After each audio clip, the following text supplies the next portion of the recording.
Assalamualaikum warahmatullahi wabarakatuh. Murid-murid, berdasarkan hadis, 99% daripada sumber pendapatan adalah melalui perniagaan. Jika kita merujuk kembali kepada sirah Rasulullah sallallahu alaihi wasallam, antara latihan pengurusan awal yang diterima oleh Rasulullah sallallahu alaihi wasallam adalah dunia perniagaan. Murid-murid, fardu kifayah kepada sesebuah masyarakat Islam untuk turut bersaing dalam dunia perniagaan kerana ekonomi yang mantap akan membawa kepada masyarakat yang maju dan cemerlang. Murid-murid, fardu kifayah kepada sesebuah masyarakat Islam untuk turut bersaing dalam dunia perniagaan kerana ekonomi yang mantap akan membawa kepada masyarakat yang maju dan cemerlang. Murid-murid yang dikasihi, zakat perniagaan ialah zakat yang wajib dikeluarkan daripada hasil perniagaan. Perniagaan yang dimaksudkan ini dijalankan sama ada secara persendirian atau perkongsian.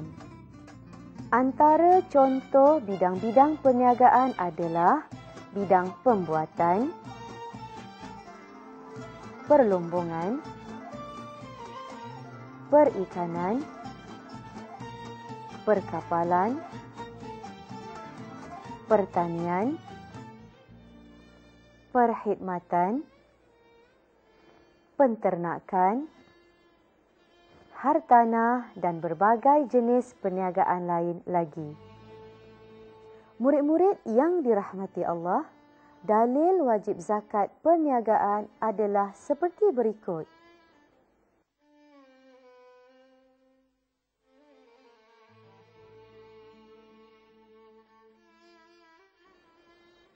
Murid-murid, zakat perniagaan diwajibkan dengan syarat-syarat khas berikut. Pertama, niat menjalankan perniagaan. Kedua, cukup nisab. Kadar nisab bagi perniagaan adalah 20 mithqal bersamaan 85 gram harga emas semasa. Ketiga, cukup haul iaitu setahun hijriah sama ada untung atau rugi. Murid-murid, apabila telah cukup haul perniagaan, maka segala modal dan keuntungan hendaklah dinilai dengan mata wang yang digunakan di negeri tersebut.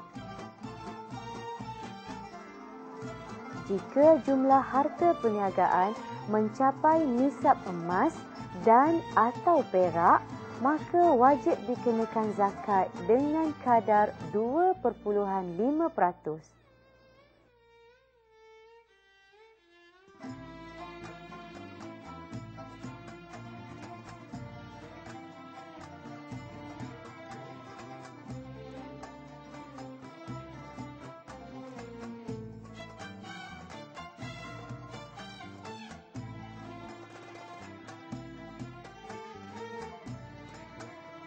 Murid-murid yang dirahmati Allah, pembayaran zakat perniagaan boleh dihitung berdasarkan jadual berikut.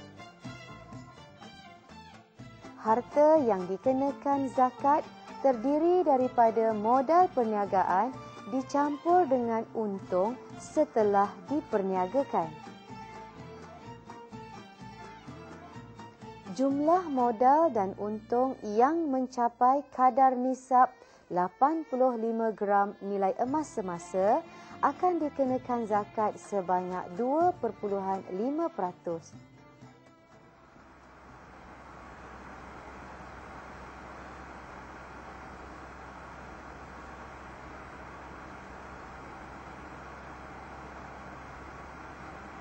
Zakat penjana ekonomi.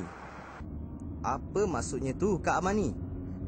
Maksudnya, dengan berzakat, kita dapat membantu perkembangan ekonomi. Macam mana tu? Faris tak fahamlah. Cuba kita ingat kembali maksud zakat pada bahasa. Antara maksudnya ialah subur. Maknanya, Zakat ni akan menyuburkan harta kita. Buburkan bagaimana? Pada asasnya, zakat membawa konsep keberkatan dalam harta kita.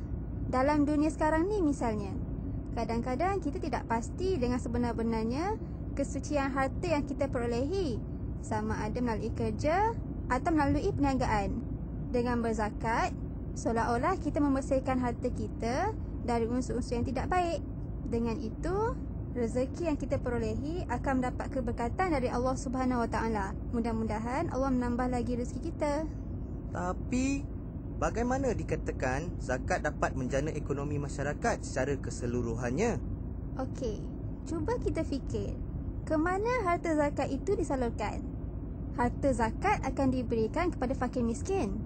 Ini menunjukkan konsep bantu-membantu dalam Islam. Yang kaya membantu yang miskin. Tok Ki pernah beritahu bahawa zakat boleh digunakan untuk golongan fakir miskin sebagai modal mereka untuk berniaga. Jadi, ini akan membantu ekonomi mereka. Betul tak? Ya, betul tu. Lagipun, kan Rasulullah pernah bersabda yang 9/10 daripada harta itu datang dari perniagaan.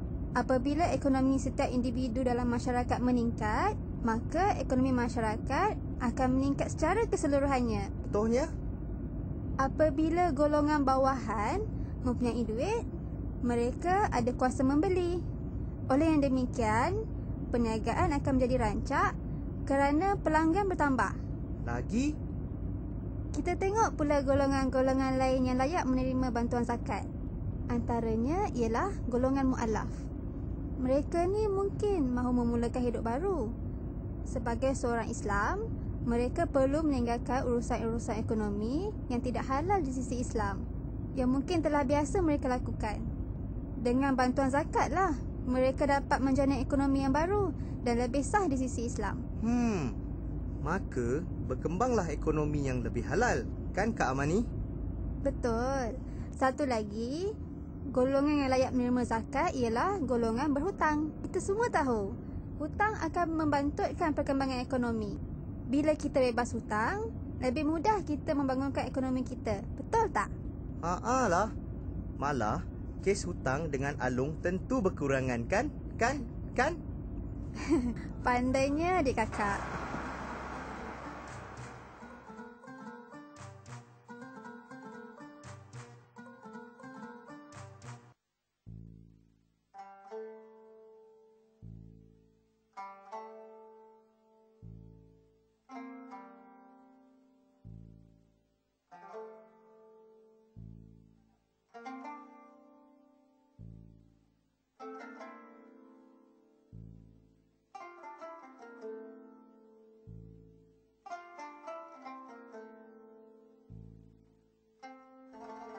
Murid-murid, mari kita lihat cara-cara mengira kadar wajib zakat perniagaan melalui jadual berikut.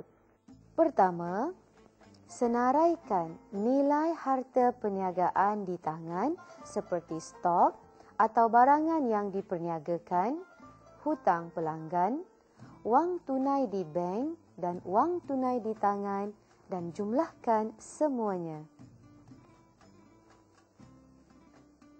Kedua, senaraikan semua nilai hutang perniagaan yang dibenarkan seperti hutang kepada pembekal dan lain-lain hutang yang melibatkan kos kendalian sahaja dan jumlahkan kesemuanya.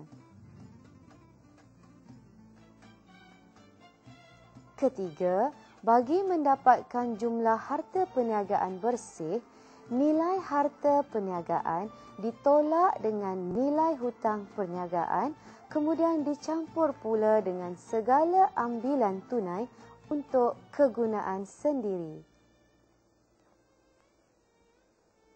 Jumlah tersebut adalah harta perniagaan yang dikenakan zakat.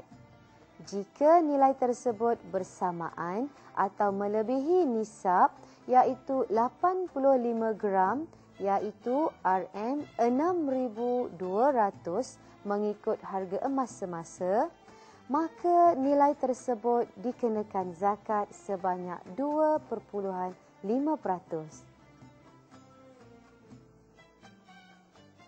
Kesimpulannya, cara mengira harta perniagaan yang layak dizakat dirumuskan seperti berikut. Harta semasa bersih dicampur dengan pelaburan dan didarabkan dengan 2.5%.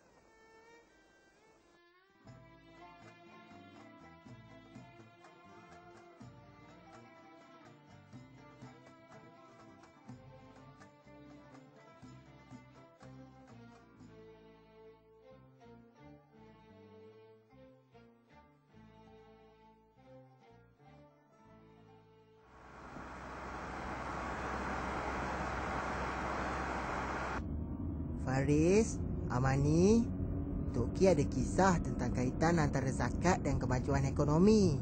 Kamu berdua nak dengar tak? Tentulah. Cerita Tok Ki mesti menarik, kan Kak Amani? Yelah Tok Ki, ceritalah. Sebenarnya bukan kisah-kisah yang biasa Tok Ki cerita tu, tapi tentang suasana dan keadaan semasa pemerintahan Khalifah Umar bin Abdul Aziz.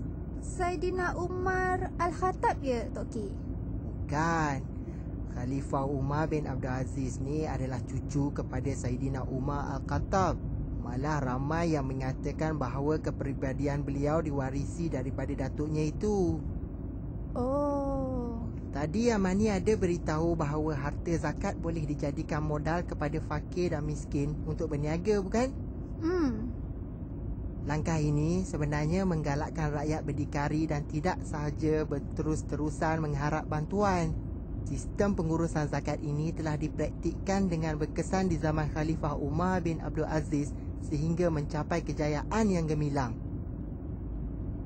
Kejayaan yang gemilang? Buktinya, pada zaman itu tidak ditemui orang-orang fakir dan miskin yang berhak untuk menerima zakat.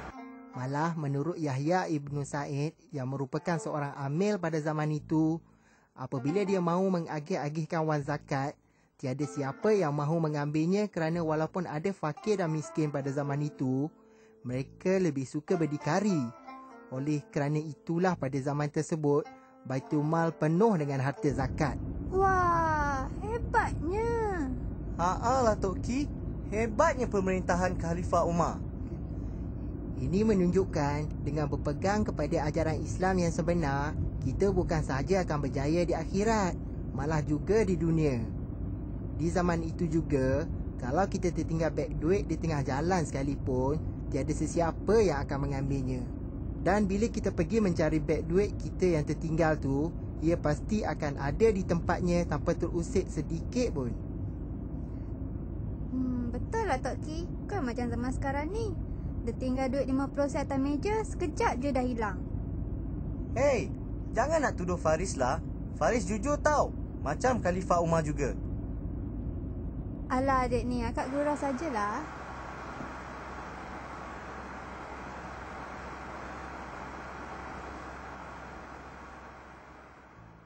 Baiklah murid-murid, setakat itu dahulu perkara-perkara asas yang berkaitan dengan zakat perniagaan.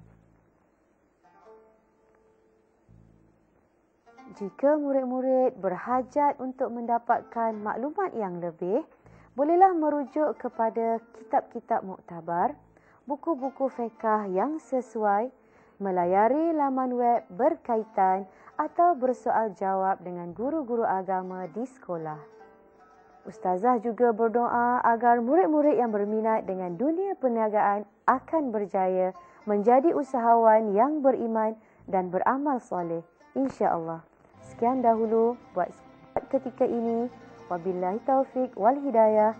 Wassalamualaikum warahmatullahi wabarakatuh.